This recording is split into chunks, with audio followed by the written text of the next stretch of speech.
अस्सलाम वालेकुम जी, welcome to my YouTube channel. Shan Masood Pakistan cricket team में एक ऐसे प्लेयर हैं जिनका मैं पर्सनली बहुत बड़ा फ़ैन हूं, जिसकी सबसे बड़ी वजह यह है कि शान मसूद एक बेहतरीन प्लेयर होने के साथ साथ इंतहाई पॉजिटिव पर्सन है। शान मसूद के करियर में आपने कभी भी नहीं देखा होगा कि शान मसूद ने किसी भी क्रिकेटर के हवाले से कोई नेगेटिव स्टेटमेंट दी हो। अगर उनसे कभी कोई इस तरह के सवाल भी पूछे गए जिससे इस तरह का लगता हो कि शायद ये कोई नेगेटिव बात कर जाएंगे, तो शान मसूद ने हमेशा बड़े बेहतरीन अंदाज से पॉजिटिव वे में उन सवालों का जवाब दिया, जिसकी एक ताज़ा मिसाल रिसेंटली शान मसूद से एक सहाफ़ी ने यह सवाल किया कि T20 वर्ल्ड कप 2024 में पाकिस्तान क्रिकेट टीम की जिस तरह की बुरी परफॉर्मेंस रही है, उससे ऐसा लगता था जैसे पाकिस्तान क्रिकेट टीम के जो प्लेयर्स हैं इन्होंने मैच फिक्सिंग की हो। शान मसूद के जवाब के ऊपर मैं बाद में आऊंगा, लेकिन सबसे पहले मैं ये बात करना चाहता हूं कि बीइंग अ क्रिकेट फैन हम अपने प्लेयर्स पर बहुत गुस्सा करते हैं जब वो बेहतर परफॉर्म नहीं करते, अच्छा परफॉर्म नहीं करते। हमें बड़ा दुख होता है और फिर जो हमारा दुख होता है, जो हमारे गुस्से वाले जज्बात होते हैं, हम उसका गुबार भी निकालते हैं जिस भी प्लेटफॉर्म पर हमें मौका मिले, चाहे सोशल मीडिया पर या किसी भी प्लेटफॉर्म के ऊपर। तो हम अपने प्लेयर्स के ऊपर जो हमें गुस्सा होता है उसका गुबार निकालते हैं, क्योंकि हमें हमारे प्लेयर्स से बहुत ज़्यादा उम्मीदें होती हैं।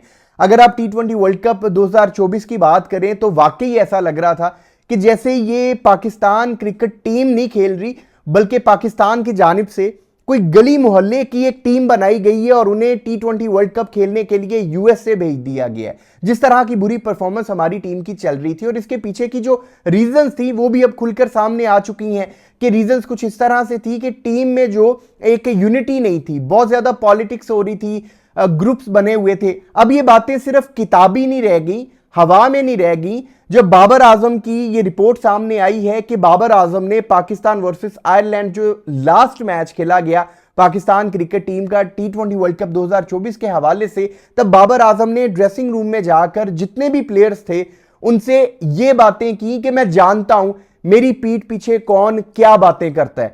इससे एक ही बात साबित होती है कि टीम के अंदर कुछ ऐसे प्लेयर्स थे जिनकी टीम के कैप्टन से ही नहीं बन रही थी। और जब आपकी टीम के कैप्टन से ही नहीं बन रही, जब आप अपना एक सेपरेट ग्रुप बनाकर बैठे हैं, तो ऐसा कैसे हो सकता है कि आप मिलकर खेलेंगे या बेहतर परफॉर्मेंस देंगे? फिर आपकी परफॉर्मेंस ऐसी होगी जैसी परफॉर्मेंस पाकिस्तान क्रिकेट टीम की T20 वर्ल्ड कप 2024 में थी। और इस बात को लेकर जितने भी पाकिस्तानी क्रिकेट फैंस हैं उन्हें बड़ा गम भी है, गुस्सा भी है, और वो ये डिमांड भी करते हैं पाकिस्तान क्रिकेट बोर्ड से कि ये जो भी मामलात हुए हैं इन्हें आवाम के सामने आना चाहिए। जो भी कसूरवार है, जिसका भी गुनाह है, चाहे कैप्टन का है या दूसरे प्लेयर्स का है, लेकिन पाकिस्तान क्रिकेट टीम की जो पूरी दुनिया में बदनामी हुई है, पाकिस्तान क्रिकेट टीम के जो फैंस हैं, जितने पाकिस्तानी हैं, उनके जो दिल दुखे हैं, इनका अजाला एक ही सूरत में हो सकता है जब जिसने भी टीम में खराबियां पैदा की हैं उनको कोई ना कोई किसी ना किसी लेवल पर पनिशमेंट मिले। इसका फायदा क्या होगा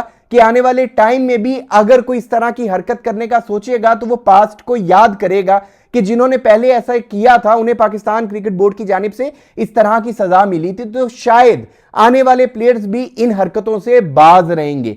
हम ये सब तो सोच सकते हैं कि हमारे प्लेयर्स में ग्रुपिंग थी, पॉलिटिक्स थी, लेकिन हम हरगिज ये नहीं सोच सकते, हमारी सोच उस साइड पर कभी नहीं जा सकती कि हमारे जो प्लेयर्स हैं वो मैच फिक्सिंग में इन्वॉल्व हो सकते हैं। हमारे पाकिस्तान में अलमिया क्या है वो मैं आपको बताता हूं। हमारे यहां के लोगों का अलमिया है कि इनके मुंह में जो बात आती है ये बोल देते हैं, इनके जहन में जो सोच आती है उसे निकालकर सामने टेबल पर रख देते हैं। ये नहीं ख्याल करते कि इस बात का जो मैं करने जा रहा हूं, इस इल्जाम का जो मैं लगाने जा रहा हूं, इसका क्या इंपैक्ट हो सकता है किसी भी शख्सियत के ऊपर से। क्योंकि पाकिस्तान में एक ट्रेंड है कि जब भी आप किसी के ऊपर कोई बात करते हो या किसी की बदनामी करते हो, कुछ दिन तो उस बात को बहुत हवा मिलती है, लेकिन कुछ दिनों के बाद लोग वो बात भूल जाते हैं। अभी पिछले दिनों पाकिस्तान के एक सीनियर जर्नलिस्ट हैं, उन्होंने बाबर आजम के ऊपर, वहाब रियाज के ऊपर इतने संगीन किस्म के इल्जामात लगाए थे।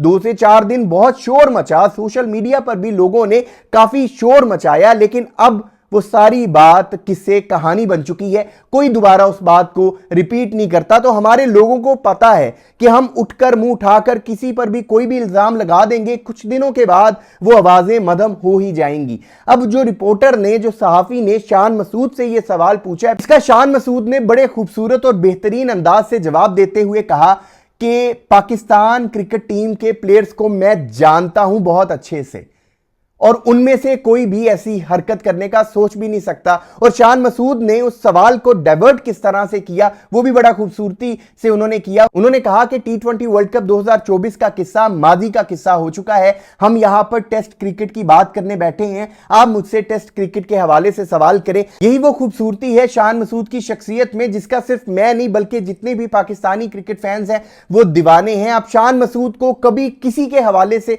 किसी के बारे में कोई इस तरह की स्टेटमेंट देता हुआ नहीं देखेंगे, बल्कि उनसे अगर कोई ऐसे सवाल भी किए जाते हैं तो वो बड़े खूबसूरत अंदाज से उन सवालों का रुख बदल देते हैं। अब उस सहाफी की अकल को, सोच पर क्या मातम मनाया जा सकता है जिसने इस तरह का सवाल किया, लेकिन शान मसूद ने जिस अंदाज में जवाब दिया है वो बहुत खूबसूरत था। शान मसूद पाकिस्तान के टेस्ट फॉर्मेट के कैप्टन हैं, वो टी20 वर्ल्ड कप के स्क्वाड में भी नहीं थे। वो चाहते तो बड़ा कोई पॉलिटिकल वे में कोई जवाब दे सकते थे, लेकिन वो जानते थे कि जब उनसे ये सवाल पूछा जा रहा है तो उनके कंधे के ऊपर क्या जिम्मेदारी है। वो ये बात जानते थे कि उनके साथियों के ऊपर, उनके कोलीग्स के ऊपर कितना घिनौना किस्म का इल्जाम लगाया जा रहा है। वो अपनी जिम्मेदारी को बहुत बखूबी से समझते थे, इसी वजह से उन्होंने इतने खूबसूरत अंदाज से जवाब दिया। और यही वो खूबसूरती है शान मसूद की शख्सियत की जो उन्हें मुनफरिद बनाती है। इस वीडियो में की बातों के हवाले से अगर आप दोस्त अपनी कोई राय रखते हो तो कॉमेंट सेक्शन में अपनी कीमती राय जरूर दीजिएगा, आपके कॉमेंट्स का इंतजार रहेगा। और अगर अभी तक आपने इस YouTube चैनल को सब्सक्राइब नहीं किया तो लाजमी कर ले,